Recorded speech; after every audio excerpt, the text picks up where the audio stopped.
Hello ভালোবাসার মানুষগুলো, আমাদের চ্যানেলের গল্প শুনতে ও পড়তে আমাদের চ্যানেলটি সাবস্ক্রাইব করে পাশে থাকা বেল আইকনটি বাজিয়ে দিন। তামিম আর ওর বন্ধুরা। ওসিফার কথা শুনে এবং চুলের এহেন নাজুক অবস্থা দেখে শিখনের মাথায় ভয়ঙ্কর রাগ চড়ে যায়। রুমে গিয়ে কেঁচি নিয়ে আসতেই শেফা বেগম বলে ওঠেন, কেচি দিয়ে কি করবি? চুল কাটিস না? চুইলগাম তুলে ফেলা যাবে তো। আমার খেপির চুলে হাত দেওয়ার সাহস কোথায় পেয়েছে ওরা?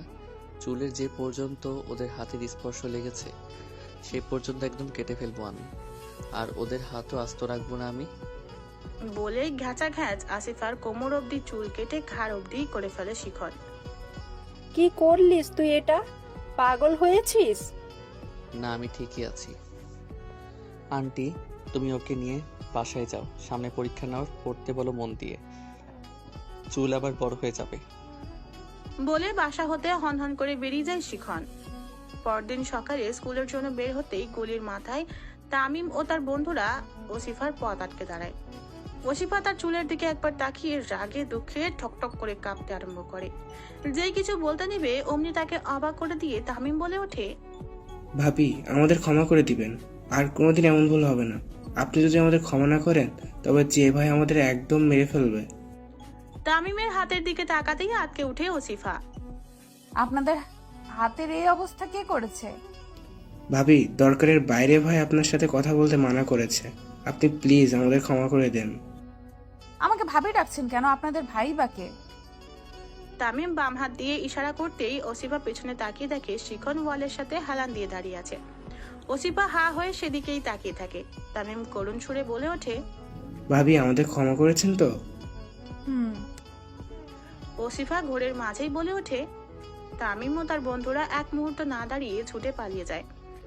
ওসিফা বিস্ফোরিত চোখে শিখনের দিকে এগিয়ে যেতেই শিখন মৃদু হেসে বলে ওঠে, আমার একমাত্র গার্লফ্রেন্ডের কি স্কুলের জন্য দেরি হয়ে যাচ্ছে না?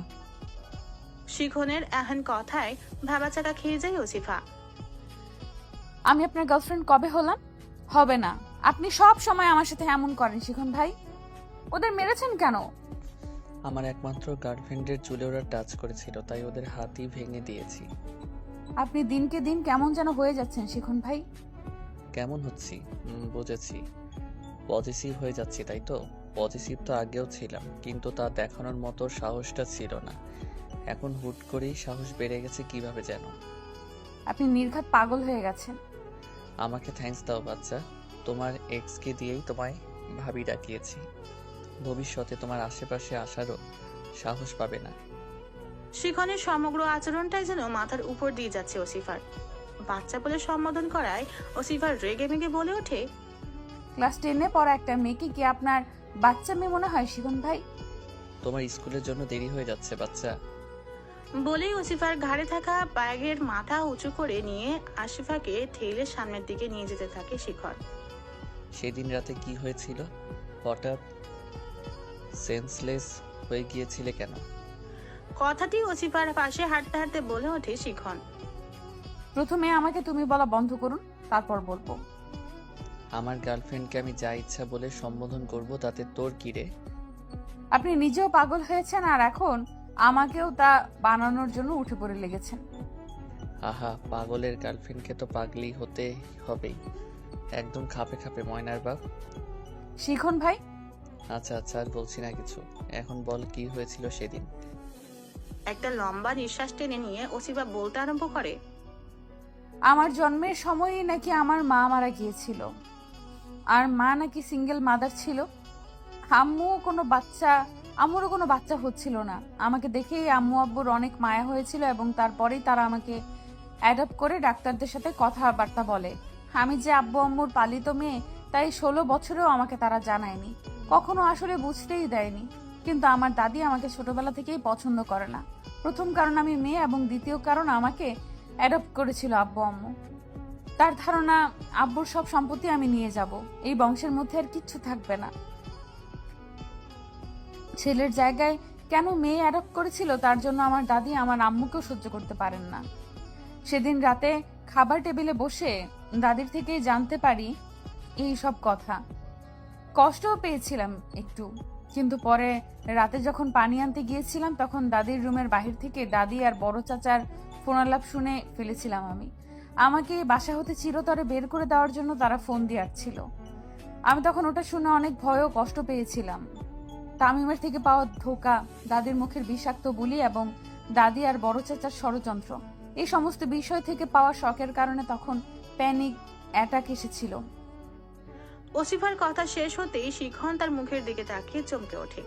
ওসিফার চোখ হতে পানি গড়িয়ে পড়ছে দেখে শিখন ব্যস্ত হয়ে পড়ে। পকেট থেকে টিস্যু বের করে নিজ হাতে ওসিফার চোখ মুছে দিতে দিতে বলে ওঠে, কান্না করিস না। কিসের জন্য কান্না করবি তুই? তোর আব্বু আম্মু তো পাশে আছে সব সময়। আর যে যাই বলুক আর করুক, তারা তো তোকে আগলে রাখছে সব কিছু থেকে। তবে আর কি চাই তোর?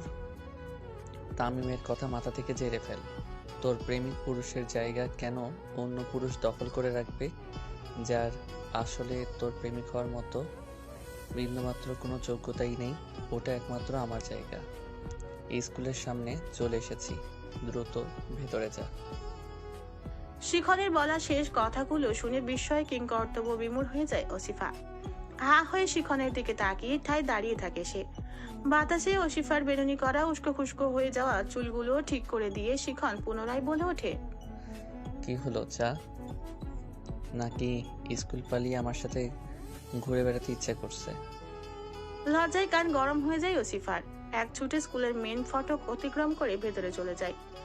শিখন একবার ঘড়ির দিকে তাকিয়ে হাসতে হাসতে ভার্সিটির দিকে পা বাড়ায়। স্কুল শেষে ব্যাচ পড়া শেষ করে বাসায় ফিরতেই সোফায় শিমু বেগমকে বসা দেখে কোনো মতে ব্যাগ রেখেই শিমু বেগমের বাহুডোরে ঝাঁপিয়ে পড়ে ওসিফা। শিমু বেগম অতি স্নেহের সহিত ওসিফাকে আগলে নেন। উক্ত কাণ্ড দেখে নীলুফা বেগম বলে ওঠেন, আম্মুকে তো কখনো এভাবে স্কুলে যেতে জোরে ধরলি না মেয়ে। একটু শাসন করি বলে যে একদমই খারাপ আমি তা তো না। বোঝো না আন্টি, সবই হবু শাশুড়িকে হাতের মুঠোয় নেওয়ার ধান্দা। বলতে বলতে বাসার ভিতরে প্রবেশ করে শিখন। বাহির থেকে সে ফুচকা নিয়ে এসেছে সেফা বেগমের আদেশে। শিখনের এহেন কথা শুনে নীলুফা বেগম বলে ওঠেন, হবু শাশুড়ি? হ্যাঁ, তোমার মেয়ে নিজেই বলেছে সে নাকি আমার একমাত্র গার্লফ্রেন্ড। বলেই ওসিফার দিকে তাকায় শিখন। ওসিফার রাগান্বিত চোখে শিখনের দিকে তাকাতেই শিখন বলে ওঠে, দেখো আন্টি কিভাবে তাকাচ্ছে আমার দিকে। আপনি সবসময় এমন করেন শিখন ভাই। বলেই গটগট পায়ে নিজের রুমে চলে যায় ওসিফা। ড্রয়িং রুমে উপস্থিত সকলেই হো হো করে হেসে ওঠে। শিখনকে ডাইনিং রুম হতে প্লেট বাটি আনতে পাঠিয়ে শিমু বেগম বলে ওঠেন, ভাবি ওসিফাকে আমার চাই। বাই এনি চান্স যদি ছেলের বউ বানিয়ে নাও নিতে পারি তবে এমনি নিয়ে যাব। আশিফ ভাইকে দিয়ে আমার ভরসা নেই। শ্বশুর আব্বুকে হ্যান্ডেল করে আমার উপরে ছেড়ে দিও।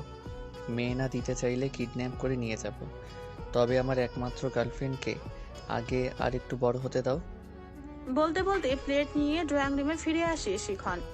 শিখনের মুখে এহেন কথা শুনে চমকে ওঠে শিমু বেগম ও নীলুফা বেগম। পরিবেশ স্বাভাবিক করতে শিখন পুনরায় বলে ওঠে, আন্টি, তুমি আমাকে ডাকলে যে আজ কোনো দরকার আছে? অসিফা সব সাবজেক্টের জন্য বাসায় টিচার ঠিক করেছে। বাইরে পড়তে দিতে ভরসা পাচ্ছি না। তুমি একটু ওর ইংলিশ সাইডটা দেখো। কাকে পড়াতে বলছেন ভাবি? তার যা রাগ, আমার তো ভয় লাগছে। রাগই তো ভালো, ফাঁকি দিতে পারবে না। এমনি অবশ্য দেয়নি, তবুও। শিখন, তুমি এখন গিয়ে শুধু পড়ার সময়সূচিটা সাজিয়ে দিয়ে এসো, যাও। আজ আর এমনি পড়াতে হবে না। শিখন ওসিফার রুমের দিকে পা বাড়াতে নীলুফা বেগম শিমু বেগমকে বলে ওঠেন, ভাবি কি শিখনকে আগে এ বিষয়ে কিছু বলেছিলেন? বলেছি ওসিফাকে ওর বউ করে আনার অনেক শখ আমার। তবে যতবার বলেছি ততবারই ঝাড়ি দিয়েছিস। কিন্তু এখন তো ছেলের ভিন্ন রূপ দেখতে পাচ্ছি। কোথা থেকে কি হলো বুঝলাম না তো ঠিক। তবে এসব নিয়ে ওদের সাথে আর কথা বলা ঠিক হবে না। আর একটু বড় হোক ওরা দুজনেই। আর শিখন তো বুদ্ধিমান ছেলে, বুঝে শুনেই পা ফেলবে আমার বিশ্বাস। পর্দা সরিয়ে রুমের দরজার সামনে এসে দাঁড়াতেই কোথা থেকে বেশ খানিকটা এয়ার ফ্রেশনার এসে চোখে মুখে লেগে যায় শিখনের।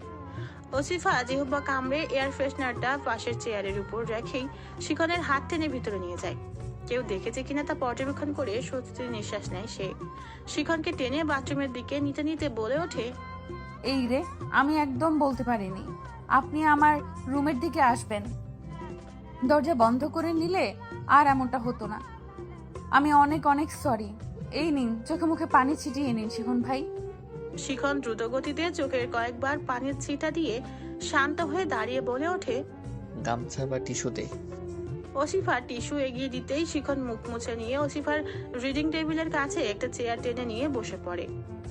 তোর প্রতিশোধগুলো কেমন যেন অদ্ভুত অদ্ভুত টাইপের খেপি। এটা যদি কেউ শোনে, স্টুডেন্ট তার ইংলিশ টিচারের উপর প্রতিশোধ নিয়ে তাকে ভাগানোর জন্য চোখে এয়ার ফ্রেশনার মেরেছে, তাহলে ব্যাপারটা কেমন হবে বলতো? দেখুন, আমি একদম ইচ্ছে করে এমনটা করিনি। আমি কি বুঝেছি যে আপনি দরজার সামনে এসে দাঁড়াবেন এই সময়ে? আচ্ছা হয়েছে, এখন বস চেয়ারে। আমি তোকে কবে কখন পড়াতে আসবো তার টাইম টেবিলটা সাজিয়ে দিচ্ছি, আর পড়াটাও দিয়ে যাচ্ছি। তোর ইংলিশ খাতাটা আমার কাছে দে। ইংলিশ খাতাটা ওসিফা এগিয়ে দিতেই শিখন খাতার কয়েকটা পৃষ্ঠা উল্টে দেখে বলে ওঠে, হাতের লেখার এমন বাজে দশা কেন? মনে হচ্ছে খাতার সাদা পেজের সাথে কলমের কালির বিরাট যুদ্ধ বেড়েছে। ব্রু কুচকে ওসিফা শিখনের দিকে কিছুক্ষণ তাকিয়ে থেকে হঠাৎ তার চুল টেনে ধরে ঝাঁকাতে ঝাঁকাতে বলে ওঠে, আমার হাতের লেখা খারাপ? ছোটবেলায় আমাকে কে হাতের লেখা শিখিয়েছিল? নেতা সাহেব, আপনি না? সব সময় আপনি আমাকে পচান। খেপি আমার চুল ছাড় বললাম, আমি তোর ইংলিশ টিচার। তা তো কালকে থেকে। আজকে শুধু চারতলার হট টেম্পারওয়ালা শিখন ভাই। তুমি যে ওসিফার ইংলিশ টিচার হিসেবে শিখনকে ঠিক করলে, ও কি আদৌ পারবে ওসিফাকে পড়াতে? সারাদিন তো মিছিল মিটিং করেই কাটিয়ে দেয়। কতটুকু দক্ষ ও ইংলিশে যে ওকে রাখতে হলো। সেই উচ্চ মাধ্যমিকের পর তো আর ওর হাতে একখানা বই দেখিনি কখনো। এগুলো বলা শেষ করে মুখে এক কোয়া কমলা পুড়ে নেন আসিফ খন্দকার। কাউকে যখন আমাদের পছন্দ হয় না, তখন তার সবকিছুই আমাদের কাছে নেগেটিভ লাগে। আসিফ, তুমি তো রাজনীতির বিষয়টাই দেখো শুধু, কিন্তু কখনো রেজাল্ট জানার চেষ্টা করেছো? শেফা ভাবি যে বছরে মিষ্টি নিয়ে হাজির হয়, তা তো নিশ্চয়ই দেখেছ। সবই শিখনের প্রতি সেমিস্টারের টপ রেজাল্টের জন্য মিষ্টি ছিল। তোমার এই অভ্যাসটা হয়তো বা বদলানো উচিত আছে। যাকে তোমার তার কোনো বিষয়ের জন্য অপছন্দ, তার যে সকল দিকে খারাপ এমন তো না। সবারই টুকিটাকি খুঁত থাকেই। আর শিখন রাজনীতি করে, এটা তো খারাপ না। বিষয়টা হচ্ছে তোমার রাজনীতি পছন্দ না, আর সবার সবকিছু পছন্দ না হওয়া অস্বাভাবিক কিছু না। কথাগুলো বলে নীলুফা বেগম গটগট পায়ে ড্রয়িং রুম হতে বেডরুমের দিকে চলে যান। আসিফ খন্দকার গম্ভীর দৃষ্টিতে স্ত্রীর গমন পথে তাকিয়ে থাকেন। রসায়নের হোমওয়ার্ক কমপ্লিট করে সবেমাত্র ইংরেজিটা নিয়ে বসেছে আসিফা। ইংরেজি খাতার কিছু পৃষ্ঠা উল্টাতেই শিখনের হাতের লেখা চোখের সামনে ভেসে ওঠে। ট্রি প্ল্যান্টেশন ও উইন্টার মর্নিং প্যারাগ্রাফ লেখা ও পড়া দিয়ে গেছে শিখন।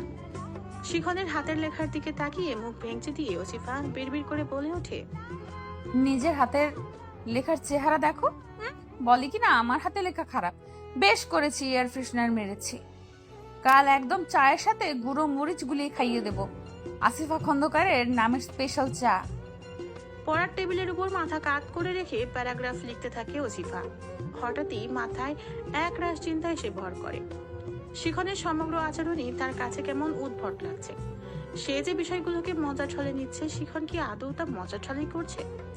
ভাবনার মাঝেই টুক করে ওসিফার হাত হতে কলমটা খাতার উপর পড়ে যায়। সেই হতে রুমের দরজার সামনে দাঁড়িয়ে মেয়ের কার্যকলাপ পরীক্ষা করছেন নীলুফা বেগম। ধীর পায়ে রুমে প্রবেশ করে ওসিফার পাশে এসে দাঁড়িয়ে মিহি কণ্ঠে নীলুফা বেগম বলে ওঠেন, দিনকে দিন কেমন উদাসীন হয়ে যাচ্ছিস তুই আসিফা? মায়ের কণ্ঠ কানে বাজতে লাফিয়ে উঠে ঠিকঠাক হয়ে বসে ওসিফা। ওসিফার পাশে একটা চেয়ার টেনে নিয়ে বসেন নীলুফা বেগম। মেয়ের দিকে প্রখর দৃষ্টি নিক্ষেপ করে বলে ওঠেন, এই বয়সে কাউকে মনে ধরতেই পারে, তবে নিজের আবেগকে সর্বদা নিয়ন্ত্রণে রাখা তোমার জন্য একটা অনেক বড় দায়িত্ব। আবেগের সমুদ্রে ভেসে যেন নিজের ক্যারিয়ার খারাপ না হয়। তোমার কোনো কিছুতেই কোনোদিন আমরা অভিযোগ করব না, তবে নিজের কর্মকাণ্ডের জন্য যেন নিজের কখনো কপাল চাপড়াতে না হয় বা আফসোস করতে না হয়। এই কথাটা হয়তো আমি আর কোনোদিনও রিপিট করব না। সারা জীবনের জন্য তোমার সফলতা অর্জনে এটা একটা চাবিকাঠি হয়ে দাঁড়াতে পারে। মাথায় গেঁথে রেখো, তোমার আব্বু খাবার টেবিলে বসে আছে, দ্রুত খেতে এসো। নীলুফা বেগম দ্রুত পা ফেলে রুম ত্যাগ করেন। ওসিফা অবাক দৃষ্টিতে মায়ের চাওয়ার পানে তাকিয়ে থাকে। নীলফা বেগম সবসময় তাকে তুই সম্বোধন করে থাকেন, তবে উপদেশ দেওয়ার বেলায় হঠাৎই তিনি তুই হতে তুমিতে স্থানান্তরিত হন, হয়তোবা সৃষ্ট হওয়া পরিবেশটাকে আরেকটু জোরদার করে তুলবার জন্য। ওসিফা মায়ের বলা কথাগুলো আওড়াতে আওড়াতে ডাইনিং রুমের দিকে পা বাড়ায়। তুই কি সারা রাত ঘুমাসনি? ব্রুকুচকে বলে ওঠে শিখন। লেখা থামিয়ে ভেবাচেকা খেয়ে শিখনের দিকে তাকায় ওসিফা। শিখন কি তবে এতক্ষণ তার দিকেই তাকিয়েছিল? ওসিফাকে তাকিয়ে থাকতে দেখে শিখন পুনরায় বলে ওঠে, কি রে, আমাকে আগে কখনো দেখিসনি? এইভাবে তাকিয়ে আছিস কেন? কি জিজ্ঞাসা করেছি তার উত্তর দে। টেস্ট পরীক্ষার আর 1 মাস আছে শিখন ভাই। সব পড়া শেষ করতে করতে ভোর 4টা বেজে গিয়েছিল। তারপর একেবারে নামাজ পড়ে কিছুক্ষণ ঘুমিয়েছিলাম। আর আপনি তো ভোর 6টায় পড়াতে আসবেন, তার জন্য তো ঘুম একদম উড়ে গেল আমার। আচ্ছা, আপনি বসুন আর খাতা দেখতে থাকুন, আমি চা বানিয়ে আনি, আমারও একটু রিফ্রেশমেন্ট দরকার। ওকে, অ্যাজ ইউ উইশ। ওসিফা চেয়ার ছেড়ে উঠতে নিলেই শিখন বলে ওঠে, দাঁড়া, এখানে বস একটু। ওসিফা পুনরায় চেয়ারে বসতেই শিখন উঠে দাঁড়িয়ে ওসিফার ঘাড় অব্দি ছড়িয়ে থাকা এলোমেলো চুলগুলোকে গুছিয়ে এক হাতের মুঠোতে নিয়ে পুনরায় বলে ওঠে, একটা হেয়ার ব্যান্ড দে তো। ওসিফা বিনা বাক্য ব্যয়ে টেবিলের ড্রয়ার হতে একটা হেয়ার ব্যান্ড বের করে দিতেই তা দিয়ে চুলগুলো বেঁধে দেয় শিখন। নে এখন যা। ওসিফা চেয়ার হতে উঠে দাঁড়িয়ে কিছুক্ষণ শিখনের দিকে তাকিয়ে থেকে রান্নাঘরের দিকে পা বাড়ায়। টকবগিয়ে ফুটে ওঠা চা কাপে ঢেলে তার ভেতর 1 চামচ গুঁড়ো মরিচ মিশিয়ে দিয়ে বিড়বিড় করে ওসিফা বলে ওঠে, আপনারা তো কেয়ার দেখে 1 চামচের বেশি আর গুড়মরিচ দিতে মন চাইছে না নেতা সাহেব। কত হোক, মানবতা বলে একটা ব্যাপার আছে তো নাকি? চাই গুঁড়ো মরিচ মেশানো শেষ হলে দ্রুত পড়তে চলুন, আবার আমার ক্লাস আছে 9টায়। উক্ত কথা কানে বাজতেই ওসিফা পেছনে ঘুরে দেখে শিখন দরজার সাথে হেলান দিয়ে দাঁড়িয়ে আছে। শিখনকে দেখেই ওসিফার হাত হতে গুঁড়ো মরিচের চামচটা টিপ করে ফ্লোরে পড়ে যায়। আপনি এখানে কি করছেন শিখন ভাই? তোর থেকে চা বানানো শিখতে এসেছিলাম, কিন্তু এসে তো দেখি আমার একমাত্র গার্লফ্রেন্ড আমাকে বাথরুমের বাসিন্দা বানানোর ষড়যন্ত্র করছে। আম্মুকে বলবেন না প্লিজ শিখন ভাই, এই কান ধরেছি, আর কোনোদিন প্রতিশোধ নিতে চাইবো না আপনার থেকে। শিখন ওসিফার পাশে গিয়ে দাঁড়িয়ে চায়ের কাপটা হাতে তুলে নিয়ে ওসিফার কানের কাছে মুখ নিয়ে বিড়বিড়িয়ে বলে ওঠে, তুমি নিজ হাতে তোমার নেতা সাহেবকে বিষ পান করতে চাইলেও তোমার নেতা সাহেব তার সাদরে পান করে নেবে প্রিয় তন্দ্রাহরণী। চায়ের কাপে চুমুক দিতে দিতে ওসিফার বেডরুমের দিকে পা বাড়ায় শিখন।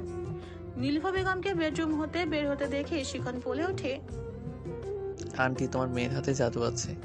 কি চা বানিয়ে খাওয়ালো, সারা জীবন মনে থাকবে। পেছনে পেছনে দৌড়ে আসা ওসিফার দিকে এক পলক তাকায় শিখন। সাথে সাথে ওসিফা মাথা নুয়ে নেয়। শিখনের পেছন পেছনই সে রুমে প্রবেশ করে। শিখন চেয়ারে গিয়ে বসতেই ওসিফা টেবিলের ড্রয়ার হতে কিছু চকলেট বের করে শিখনের দিকে এগিয়ে দিয়ে বলে ওঠে, প্লিজ চাটা আর খাবেন না শিখন ভাই, আই এম সো সরি, আর কোনোদিন এমন হবে না। শিখনের চোখ বেয়ে পানি পড়তে দেখেই ওসিফার চোখ ছলছল করে ওঠে। ব্যস্ত ভঙ্গিতে এক হাতে চায়ের কাপটা কেড়ে নিয়ে অন্য হাত দিয়ে একটা টিস্যু শিখনের দিকে এগিয়ে দিয়ে বলে ওঠে, আমি আসলে মাঝে মাঝে নিজের অজান্তেই ছেলে মানুষই করে ফেলি শিখন ভাই, চোখটা মুছে নিন প্লিজ। নিজে মুছে দিতে পারছিস না? ওসিফা সন্তর্পণে শিখনের চোখের পানি মুছে দিতেই শিখন পুনরায় বলে ওঠে, তাড়াতাড়ি বাকি পড়া শেষ কর। দেখতে দেখতে ওসিফা টেস্ট পরীক্ষাও প্রায় শেষের পথে। আজ শেষ পরীক্ষা দিয়ে স্কুলের মেন ফটকের বাইরে আসতেই চমকে যায় ওসিফা। শিখন মুখে স্মিত হাসি ফুটিয়ে রেখে দাঁড়িয়ে আছে কিছুটা দূরেই। হাতের ফাইলটা আরো শক্ত করে আঁকড়ে ধরে শিখনের দিকে অগ্রসর হয় ওসিফা। পরীক্ষা কেমন হয়েছে? ঝাক্কাস। এই মেয়ে সব ভাষা কোথা থেকে শিখছিস তুই? শিখতে হয় না, এমনিতেই মুখে চলে আসে। আপনি এখানে কেন? আমার স্টুডেন্টের যেহেতু ইংরেজি পরীক্ষা ভালো হয়েছে, সেহেতু সে তার টিচারের পক্ষ হতে অবশ্যই একটা ট্রিট ডিজার্ভ করে। Am I right? আলবাত। Let's go. কোথায় যাচ্ছি আমরা? আমার একমাত্র গার্লফ্রেন্ডের ফেভারিট বার্গার খেতে। আপনি মানুষের সামনে এইভাবে আমাকে গার্লফ্রেন্ড গার্লফ্রেন্ড বলেন, মানুষ কিভাবে বলেন তো? মানুষ কিভাবে তাতে আমার কি? নিজের প্রেমিকাকে অন্যের সামনে নিজের বলাটা অন্যায়, তা কোথায় বলা আছে রে খেপি? আমি আপনার প্রেমিকা কবে হলাম? তোর জন্মের সময় থেকে। এবার চল তুই বোন। একবার প্রেমিকা বলে সম্বোধন করে, আর একবার বোন বলে। এটা অন্যায় না? শিখনের ব্রু কুচকে ওসিফার দিকে তাকিয়ে বলে ওঠে, তলে তলে তাহলে তুমিও টেম্পো চালাতে শুরু করেছো ওসিফা? তবে এসএসসি এর আগে তোমার টেম্পো চালানো এলাও না। এখন আমি চালাবো, তুমি পেছনে বসে ঘুরবে। লেটস গো আমার একমাত্র গার্লফ্রেন্ড। ওসিফা বার্গার খাচ্ছে আর শিখন তার দিকে তাকিয়ে মুচকি মুচকি হাসছে। শিখনকে হাসতে দেখে ওসিফা খাওয়া থামিয়ে বলে ওঠে, আপনি এভাবে হাসতেছেন কেন? তুই যেভাবে স্বাচ্ছন্দ্য বোধ করে আমার সামনে বার্গার খাচ্ছিস, তা থেকেই বোঝা যাচ্ছে তুই আমাকে কত ভালোবাসিস। বলেই চোখ টিপ্পনি কাটে শিখন।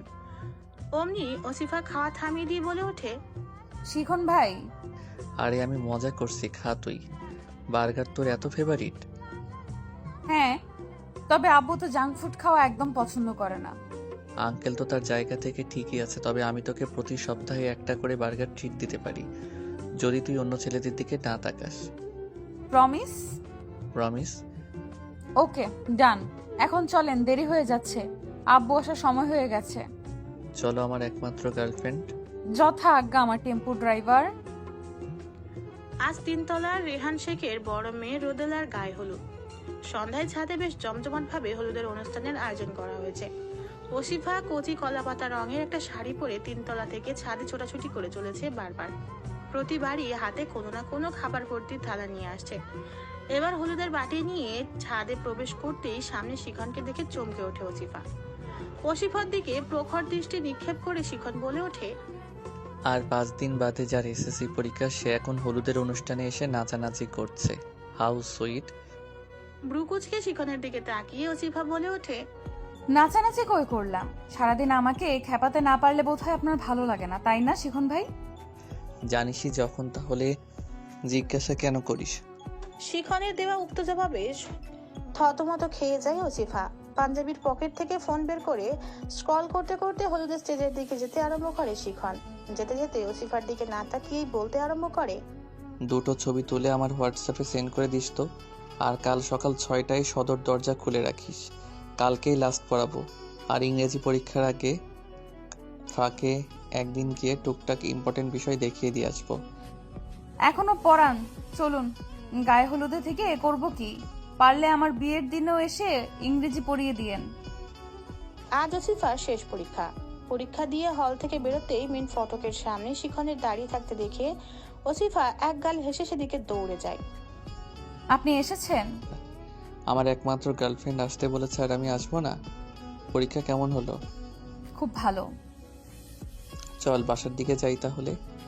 কিছুটা সামনে ফুচকাওয়ালাকেও দেখে এসেছি, একসাথে ফুচকা খাবো আজ। বলে সেদিকে হাঁটতে আরম্ভ করতেই ওসিফা হঠাৎ শিখনের হাত ধরে টেনে নিয়ে বিপরীত পথে হাঁটা শুরু করে। উল্টো পথে যাচ্ছিস কেন? আজ আসিফা তার একমাত্র টেম্পো ড্রাইভারের সাথে রিক্সা করে সারা শহর ঘুরতে মন চাইছে। বাসায় যেতে লেট হলে তোকে আঙ্কেল বকবে তো। আব্বু বাসায় নেই, রাত হবে আসতে, আম্মুকে ম্যানেজ করতে পারবো আমি। শিশু পার্কের সামনে রিক্সা এসে থামতেই বাইরে থেকে পার্কের ভেতরের একটা ফাঁকা দোলনা দেখে চোখ চকচক করে ওঠে ওসিফার। কিছু না বলে রিক্সা হতে নেমে ছুটে পার্কের ভিতরে যেতে নিলেই গেটের সামনে থেকে তাকে আটকে দেয় কিছু লোক। প্রবেশের টিকিট না কাটলে ভিতরে ঢোকা যাবে না। শিখন চোখ দিয়ে ইশারা দিতেই লোকগুলো ওসিফাকে ভেতরে যাওয়ার সুযোগ করে দেয়। ওসিফা একবার শিখনের দিকে তাকিয়ে স্মিত হেসে দৌড়ে ভিতরে গিয়ে ফাঁকা দোলনাটা দখল করে নেয়। শিখন টিকিট কেটে ভিতরে ঢুকে ওসিফার দিকে এগিয়ে গিয়ে দাঁড়ায়। ওসিফাকে ঝড়ের গতিতে দোল খেতে দেখে শিখন মুচকি হেসে ওঠে। এই মুহূর্তে তার পুরনো দিনের কথাগুলো খুব মনে পড়ছে। খুব ছোটবেলা হতেই তারা একই বিল্ডিং এ থাকছে। ছোটবেলাতে প্রতি শুক্রবার সেফা বেগম ও নীলফা বেগম ওসিফাকে নিয়ে এই পার্কেই আসতেন। শিখনও ছুটির দিন হওয়ায় প্রায়ই তাদের সাথে আসতে বাধ্য হতো। যদিও ছোটবেলা হতেই তার শিশু পার্কের প্রতি তেমন একটা ঝোঁক ছিল না, ওসিফার বরাবরই ছোটবেলা থেকে দোলনার প্রতি প্রবল ঝোঁক। ফ্রক পরিহিতা ও ঘাড় অব্দি চুলগুলো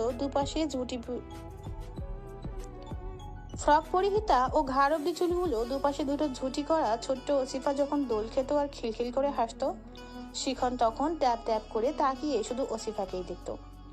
গোল গাল ওসিফার গাল দুটো সবসময় টানতে মন চাইতো শিখনের। একদিন সাহস করে যেই ওসিফার গাল দুটো ধরে টেনেছিল, সেই অমনি ওসিফা মাটিতে শুয়ে গড়াগড়ি করে কেঁদে কেটে সব একাকার করে ফেলেছিল। এসব কথা মনে করে আনমনেই হেসে ওঠে শিখন। ওসিফার দিকে তাকাতেই তার মনে হতে থাকে এই তো সেই ছোট্ট ফ্রক পরিহিতা গোলগাল আসিফা দোলনায় দোল খাচ্ছে। এই মেয়েটা শুধু একাত্মই তার, এই মেয়েটার প্রতি শুধু তারই অধিকার রয়েছে। হঠাৎ মৃদু ঝগড়ার শব্দ কানে ভেসে আসতেই হুঁশ ফেরে শিখনের। স্পষ্টভাবে চেয়েই দেখে ওসিফা একটা বাচ্চা ছেলের সাথে রীতিমতো ঝগড়া করছে। ছেলেটা বারবার তাকে দোলনা হতে উঠতে বলছে, আর ওসিফা তার বলা এক বাক্যে স্থির হয়ে আছে, আমি আগে বসেছি, তাহলে আমি কেন উঠবো? পরিস্থিতি অস্বাভাবিক বুঝে শিখন দৌড়ে গিয়ে ওসিফাকে টেনে দোলনা থেকে উঠিয়ে নিয়ে আসে কিছুটা দূরে। ওসিফার হাত ছেড়ে দিয়ে বড় সড়ো একটা দম ফেলে শিখন বলে ওঠে, বাচ্চাটার সাথে ঝগড়া করছিলি কেন? আমার তো ভয় লাগছে। 2 দিন পরে নিজের বাচ্চা হলে কিভাবে সামলাবি? বাচ্চার চকলেট চিপস তো নিজেই কেড়ে খেয়ে নিবি যা দেখছি। তা নিজে কি বাচ্চার বাপ এমনি এমনি হবেন নাকি? সব তো আপনাকে সামলাতে হবে। কথাগুলো বেশ উচ্চ স্বরেই বলে ওসিফা। লজ্জায় শিখন আশেপাশে তাকাতে থাকে যে কেউ শুনেছে কিনা। পাশে দাঁড়িয়ে কিছু মহিলাকে হাসতে দেখে শিখন দ্বিগুণ লজ্জাবোধ করে মাথা নুয়ে ফেলে। শিখনকে মাথা নুয়ে ফেলতে দেখে ওসিফা আশেপাশে তাকাতেই তার সম্বিত জ্ঞান ফিরে আসে। জিভ কেটে শিখনের উদ্দেশ্যে বলে ওঠে, এই রে, সরি শিখন ভাই, আমি আসলে খেয়াল করিনি। তুই যে হুটহাট এভাবে লজ্জায় ফেলাটা কোথা থেকে শিখেছিস আমি ভেবে পাচ্ছি না। কেন? আপনার থেকে? এহেন কথা কর্ণগোচর হতেই শিখন বিস্ফোরিত নয়নে আসিফার দিকে চেয়ে পড়তেই ওসিফার চোখ টিপুনি কাটে। বাসায় ফিরতে ফিরতে বিকাল 5:30 বেজে গেছে। সদর দরজা খোলা পেয়ে নিঃশব্দে পা ফেলে ড্রয়িং রুম ত্যাগ করে নিজের রুমের দিকে যেতে আরম্ভ করে ওসিফা। কার পরীক্ষা শেষ হয়েছে দুপুর 1টায়, তবে এতক্ষণ কোথায় ছিলে তুমি? গম্ভীর এক পুরুষালী কণ্ঠের এহেন কথা কানে বাজতেই ওসিফা চমকে উঠে পিছনে ফিরে দাঁড়িয়ে পড়ে। কিছুটা দূরেই আসিফ খন্দকার চোখ মুখে গম্ভীরতা ফুটিয়ে তুলে দাঁড়িয়ে আছেন। আব্বু তুমি কখন এলে? তোমাকে কি জিজ্ঞাসা করেছি তার উত্তর দাও আগে। এতক্ষণ কোথায় ছিলে? শিখনের সাথে রিস্কায় চড়ে কোথায় গিয়েছিলে? শেষের কথাটুকু শুনে ভয় কেঁপে ওঠে ওসিফা। শিখনের সাথে সে রিকশায় চড়ে কোথায় গিয়েছিল, এটা আসিফ খন্দকারের কানে কোথা থেকে এলো? ভাবতেই দম বন্ধ হয়ে আসে ওসিফার। জবাব না পেয়ে আসিফ খন্দকার পুনরায় বলে ওঠেন, কি হলো জবাব দাও। ওর হাত ধরে টেনে নিয়ে রিস্কায় উঠেছিলে, এটাও মানুষ দেখেছে। তোমাদের নাকি প্রায় একসাথে দেখা যায় রাস্তায়। বাসায় এসে পড়ানোর পারমিশন দিয়েছে বলে কি রাস্তাঘাটে একসাথে চলাফেরা করতেও বলেছি? তোমার দ্বারা এমন কিছু আমি কখনোই আশা করিনি ওসিফা। আসিফ খন্দকারের এহেন কথায় চোখ টলমল করে ওঠে ওসিফার। কিভাবে সব বোঝাবে তা আর মাথায় খেলে না। এর মাঝে নীলুফা বেগমও ড্রয়িং রুমে এসে উপস্থিত হন। অসিফা তো দেরি হলো কেন আসতে? কোথায় ছিলে এতক্ষণ? জানিস কত টেনশন করছিলাম আমরা। আমি অনেক অনেক দুঃখিত আব্বু আম্মু, আমি আসলেই ভুল করে ফেলেছি। আসলে পরীক্ষার শেষ, তাই সেই উত্তেজনায় সব গুলিয়ে ফেলেছিলাম। তোমাদের একটা কল করে জানানো উচিত ছিল আমার। আব্বু আমি শিখন ভাইকে পছন্দ করি, কিন্তু তোমাদের সম্মান চলে যাবে এমন কিছু আমি করিনি কখনো। তুই সজ্ঞানে বলছিস তো? যা বলছি সজ্ঞানেই বলছি। আমি কখনোই চাই না আমার জন্য তোমাদের নাক কাটা যাক। এই কথাটা আমি পরীক্ষার পরেই বলে দিতাম তোমাদের। আমি নিজেই এই ব্যাপারটা উপলব্ধি করেছি অল্প কিছুদিন হলো। আমি সত্যিই শিখন ভাইকে অনেক পছন্দ করি আম্মু। আবেগের জোয়ারেও গা ভাসাচ্ছি না আমি। আমার প্রথম টার্গেটই আমার ক্যারিয়ার, তারপর অন্য কিছু। সন্ধ্যায় সাকলেন ভাই আর শেফা ভাবিকে শিখনকে নিয়ে বাসায় আসতে বলো নীলফা। অসহায় দৃষ্টিতে একবার নীলুফা বেগমের দিকে তাকায়। নীলুফা বেগমের মাঝে এমন কঠোরতা দেখে আচমকা কেঁদে ওঠে ওসিফা। মেয়ের চোখে পানি দেখে কেঁপে ওঠেন নীলুফা বেগম। 2 হাতে মেয়েকে আগলে নিয়ে বলে ওঠেন, কাছিস কেন বোকামে? আমি রাগ করিনি। আমাকে ক্ষমা করে দাও আম্মু, এমনটা আর কোনোদিনও হবে না। আমার উচিত হয়নি তোমাদের না জানিয়ে যাওয়া। আমি এটাও বুঝিনি কখন শিখন ভাই আমার মন দখল করে নিয়েছে। আর আজকে শিখন ভাইয়ের কোনো দোষ নেই মা, আমি জোর করে নিয়ে গেছিলাম। মেয়ের এমন সহজ সরল মনোভাব ও স্বীকারোক্তিতে মুগ্ধ হন নীলুফা বেগম। মেয়েটা পারলে তো তাদের রাস্তাকে অপব্যবহার করে মিথ্যা কাহিনীও তাদের কাছে উপস্থাপন করতে পারত, যেটা বর্তমানে প্রায় সংখ্যক টিনেজার করে থাকে। নীলুফা বেগম মেয়ের মাথায় হাত বুলিয়ে দিয়ে বলে ওঠেন, সারা জীবন এমনি থাকিস আব্বু আম্মুর কাছে, তবে জীবনে কোনো সিদ্ধান্ত নেওয়ার সময় একটা বার তোর আব্বু আম্মুকে তাতে সামিল করিস। এখন যা, দ্রুত ফ্রেশ হয়, আমি এখনই খাইনি। ওসিফা মুগ্ধ নয়নে তার মায়ের দিকে চেয়ে থাকে। তার আব্বু আম্মুকে সে তার সাথে দরকারে কঠোর হতে দেখেছে, আবার কোমল হতেও দেখেছে, যার জন্যই হয়তো এখন পর্যন্ত জীবনে কোনো প্রবল বাধার সম্মুখীন সে হয়নি। কিন্তু কোনো না কোনো ভাবে তারা তাকে পার করে দেয় সবকিছু হতে। শিখন ছেলেটাও তাকে সকল খারাপ ভালো মুহূর্তে আগলে রাখে। আব্বু আম্মুর পরে সেই একজন যে তাকে সঠিক পথে ধাবিত হওয়ার নির্দেশনা দিয়ে থাকে। এমন মানুষকে কেই বা হারিয়ে যেতে দিতে চায়? ওসিফা সৃষ্টিকর্তা দরবারে লাখো কোটি শুকরিয়া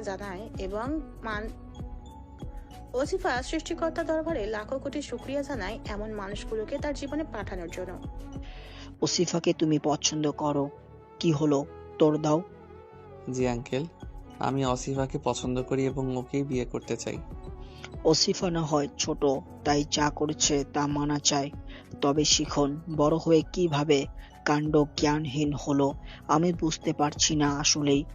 আমরা অনেক অনেক দুঃখিত আসিফ ভাই। আন্টি, শিখন ভাইয়ের দোষ নেই কোনো। আমি তাকে জোর করে নিয়ে গিয়েছিলাম। উনি অনেকবার আমাকে রিমাইন্ডার দিয়েছিলেন বাসায় ফেরার জন্য, কিন্তু আমি শুনিনি। প্লিজ ওনাকে দোষ দিবেন না, ওনার কোনো দোষ নেই। বোকা মেয়ে, কাঁদছিস কেন? তুমি যেহেতু ওসিফার হতে বেশ বড়, তাহলে তোমার এটাও তো বোঝার কথা, এই বয়সটাতে মানুষ আবেগে ভাসতে থাকে। একবার নিজেকে নিয়ন্ত্রণ করতে না পারলে মানুষ ধ্বংস পড়ে। তোমার অন্তত নিজের ফিলিংস শেয়ারের ক্ষেত্রে সচেতন হওয়া উচিত ছিল। আঙ্কেল, আমার কর্মকাণ্ডের জন্য আমি অত্যন্ত দুঃখিত। আশা রাখছি পুনরায় এমন ভুল হবে না আমার দ্বারা। অসিফাকে আমি আমার জীবন সঙ্গিনী করতে চাই, তবে তাও মেডিকেলে অ্যাডমিশন নেবার পর। আমি আমার মেয়েকে কোনো অনিশ্চয়তার ঠেলে দিতে চাই না। তোমার নিজের জীবনেরই নেই কোনো নিশ্চয়তা, তুমি আমার মেয়েকে কিভাবে আগলে রাখবে? ভাই ভাবি, আপনারা প্লিজ ওকে বোঝান একটু। আমার একটাই মেয়ে ওসিফা। প্রতিটা বাবা মাই তার সন্তানের ভালো চায়, আমিও মানি তা আঙ্কেল। আর মেয়েদের নিয়ে তাদের বাবারা যে একটু বেশি কেয়ারফুল তাও জানি। একজন বাবা কখনই তার মেয়েকে অনিশ্চয়তার মাঝে ঠেলে দিতে চান না। তবে আমাকে দেখে নিশ্চয়ই দায়িত্বহীন মানুষ মনে হয় না। সাহস করে দায়িত্ব যখন নিতে চাইছি, তবে অবশ্যই নিজের জীবন দিয়ে হলেও আমার অমূল্য রত্নকে আমি আগলে রাখবো। প্লিজ একবার আমার উপর ভরসা রাখুন আঙ্কেল। আমার রাজনীতির জন্য অন্তত ওর উপর কখনো কোনো ইফেক্ট পড়বে না। আপনার মেয়ে আপনার কাছে এসে সবসময় জোর গলায় বলতে পারবে সে সুখে আছে। আসিফ খন্দকার এক পলক নীলুফা বেগমের দিকে তাকাতেই তিনি বলে ওঠেন, আল্লাহর উপর ভরসা রেখে ছেলেটার হাতে মেয়েকে তুলে দিলেই দেখ। আমার কলিজার টুকরোকে তোমার হাতে তুলে দিলাম। আমার আস্থার মান রাখবে আশা করছি। আমার সেই কবে থেকে শখ এই পুতুলটাকে আমাদের ঘরে নিয়ে সাজিয়ে রাখবো। ভাই, একটাবার ভরসা করেই দেখুন। শেফা বেগমও বলে ওঠেন। বেশ কিছুক্ষণ নিশ্চুপ থাকেন আসিফ খন্দকার, অতঃপর মেয়ের দিকে তাকিয়ে তাকে নিজের এক বাহুতে আগলে নিয়ে বলে ওঠেন, 4 বছর পর ক্লাস শেষ করে সবে মেডিকেলের মেন ফটক পেরিয়ে বাইরে বেরিয়েছে ওসিফা। গ্রীষ্মের তাপদাহে প্রচন্ড গরম অনুভূত হতেই গায়ে জড়ানো ধপধপে সাদা অ্যাপ্রনটা খুলে হাতে নিতেই রাস্তার ওপারে চিরপরিচিত একটা গাড়ি এসে থামতেই ঠোঁটে হাসি ফুটে ওঠে ওসিফার। সাবধানে রাস্তা পার হয়ে গাড়ির সামনে এসে দাঁড়াতেই হঠাৎ গাড়ির সামনের দিকের দরজা খুলে যায়। ওসিফা গাড়িতে উঠে বসতে ড্রাইভিং সিটে বসে থাকা শিখন বলে ওঠে, আমার একমাত্র ডাক্তার বউয়ের দিন কেমন কাটলো? দিন কেমন কেটেছে তা জানি না, তবে নেতা সাহেবকে পেয়ে এখন আমার দিনের অবশিষ্ট সময়টুকু ঝাক্কাস কাটবে। আমার একমাত্র বউটার বড় হলো না? আপনি থাকতে আমার আর বড় হয়ে লাভ আছে? এমপি হয়ে গেছেন আর ঘরের বউ সামলাতে পারবেন না, এটা কেমন কথা? আমার ঘরের এমপি যে ডেঞ্জারাস, সেই তো উল্টো আমাকে সামলায়। আমি আর তাকে কি সামলাবো? আমি ডেঞ্জারাস মানে? না না, তুমি ডেঞ্জারাস হতে যাবে কেন? তুমি তো আমার একমাত্র বউ, আমার ডাক্তার বউ। এই যাত্রায় বেঁচে গেলেন তাহলে, নতুবা আজকে আর ভাত ছিল না আপনার কপালে। তোমার নামে কিন্তু আমি পুরুষ নির্যাতনের মামলা করব বউ। চলুন তাহলে, আমি আপনার সাথে যাচ্ছি। এই 1 মিনিট, আপনি একা গাড়ি নিয়ে এসেছেন কেন? ড্রাইভার কোথায়? আর আবার বডিগার্ডসও বা কোথায়? এমপি বলে কি একটু বউ নিয়ে রিল্যাক্সলি ঘুরতে বেরোতে পারবো না? কতগুলো বছর অপেক্ষা করার পর আমার বউকে পেয়েছি আমি। অযথা কথা না পেঁচিয়ে সোজাসুজি উত্তর দিন। বডিগার্ড পেছনের গাড়িতে। আজ শিখনে তার একমাত্র বউ নিয়ে সারা শহর ঘুরতে মন চাইছে, তাই আজ ড্রাইভারের ছুটি। Let's make the day special together. ওসিফা সিটে মাথা এলিয়ে দিয়ে এক ধ্যানে তার নেতা সাহেবের দিকে চেয়ে থাকে। এ দেখা হয়তো জনমভর চলতেই থাকবে।